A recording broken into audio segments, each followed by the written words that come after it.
નમસ્કાર। જે વ્યક્તિને કોઈ પણ કામમાં સફળતા નથી મળતી, દરેક જગ્યાએ નિરાશા મળે છે, અને જો આપને એવું મહેસૂસ થાય છે કે આપના કાર્યોમાં રૂકાવટો માટે કોઈ આપના પર તંત્રક્રિયા કરી છે કે આપના પર નજરદોષનો પ્રભાવ છે, તો આ એક આસાન ઉપાય કરો। આ ઉપાય લગાતાર 3 દિવસ સુધી કરવું। એક પીળા કલરનું દાગ વગરનું લીંબુ લેવું।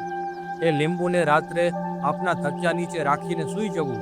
આગલા દિવસે સવારે ઉઠો ત્યારે નાહ્યા ધોયા વગર એ લીંબુને આપના માથા પરથી 7 વખત ઉતારીને કિચનમાં જઈને એ લીંબુને ગેસના બર્નર પર મૂકીને સળગાવી દેવું અને દૂર ઊભા રહીને જોવું।